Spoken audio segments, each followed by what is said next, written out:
Well, as the sun warms up a new day, the surfers of the world are warming up behind me for a competition called S.A.N.D, Surfers Against Nuclear Destruction. And that just about sums up a surfer's lifestyle, to be a free spirit and surf the oceans of the world. The surfing frantic.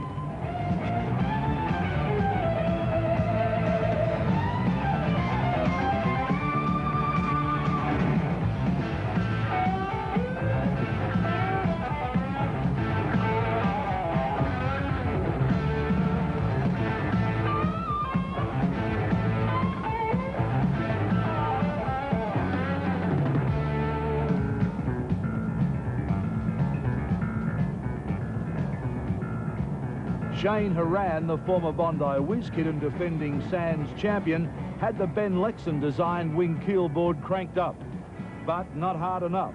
S.A.N. is out of the competition, but still strong on the cause.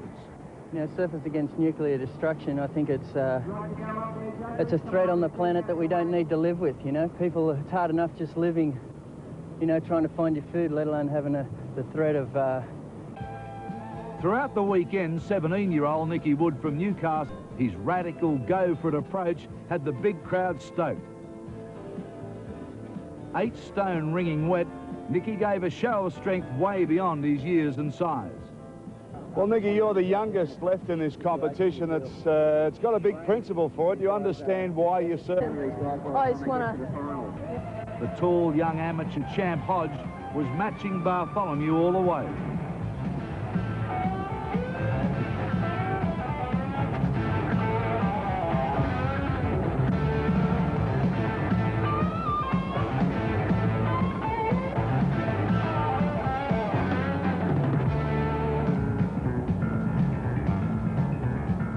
After a half-hour wave war, Rabbit was into the final.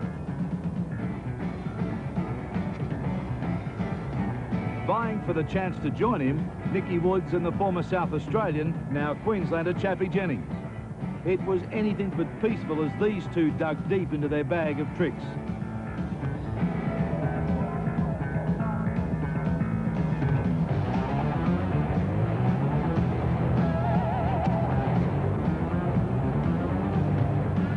Nicky blew it with some over-the-top manoeuvres that just didn't come together, leaving the two Queenslanders to play out the S.A.N. final. Not only the surfers came along, surfing had soul and came from the heart. The prize, a principle worth the effort.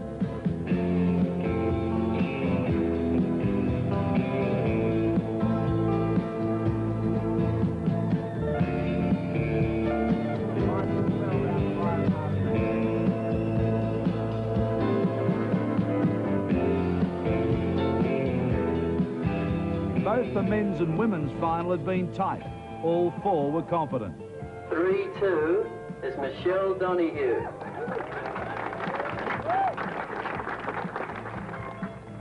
Chappie Jennings. That wrapped up the Surfing Against Nuclear Destruction competitions of the surf knockout teams. For the rest of the world, New Zealander Andy Buchanan, American Chris Menzies, Tahitian Fajita David, the Mexican Chewy Rayner, along with Queensland ring-in, the exciting mini power pack Jason Buttonshaw. The Australians, Rabbit Bartholomew, Greg Day, Glenn Winton, Nicky Wood and S.A.N. The rules are simple. Each surfer catches 4 waves. He then returns to shore to tag his teammate. There is a 1-hour time limit, meaning each surfer has around 12 to 15 minutes to catch his quota. The rest we'll explain as the game unfolds. Every second counts as the starting surfers head for the waves. The New Zealander Buchanan for the world, Bartholomew for Australia.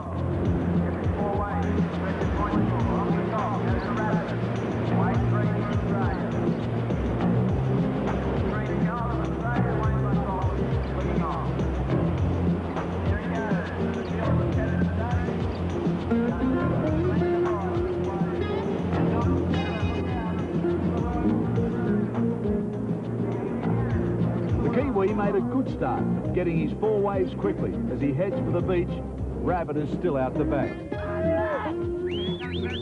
Here comes Ian Buchanan.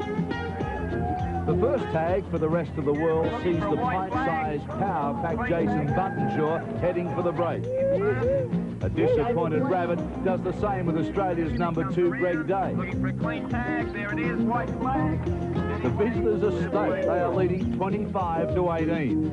Butto up and riding for the rest of the world on his The diminutive Buttonshaw attacks the break with a series of off-the-lip hits and lightning-fast bottom turns. Whilst Greg Day's aggression is aimed at pegging back the points. The rest of the world has a 7-point lead. Down there. Nice way for Greg Day. Putting it all in for the Days goes for an attitude leads only a 2-point difference. The rest 36, Australia 34. The American Chris Menzies takes up the challenge, hotly pursued by the radical Glenn Winton. Winton's approach is everything positive as he quickly narrows the point score gap.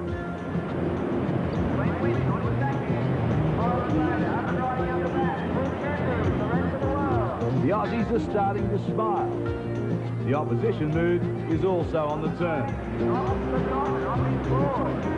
With Fietta David, they go The score, 68 dead even.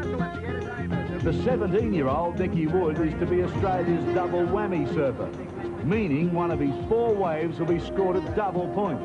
To do this, Wood has to raise his arms above his head to notify the judges of his best wave.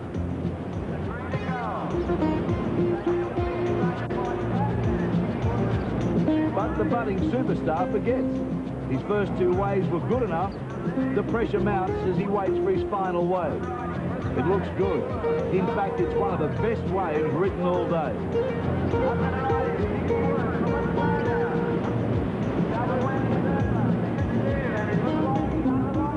But again, Wood fails to raise his arms. It's scary for all that. The young fella is exhausted. His godfather gives him a rewarding pat. And still out the back, the Tahitian Fajita Davis. The final tag, Shane Horan, is in the green and gold against the fiery Mexican Chewy Rayner, who is the rest of the world's double whammy surfer.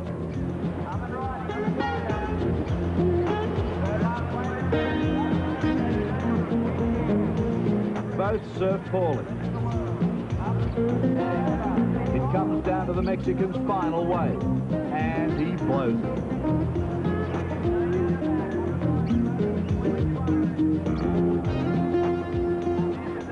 What went wrong for you there on that double whammy wave? Well, I was feeling rather confident at first, and I was expecting to get a better wave, but towards the end of the heat, I started falling apart.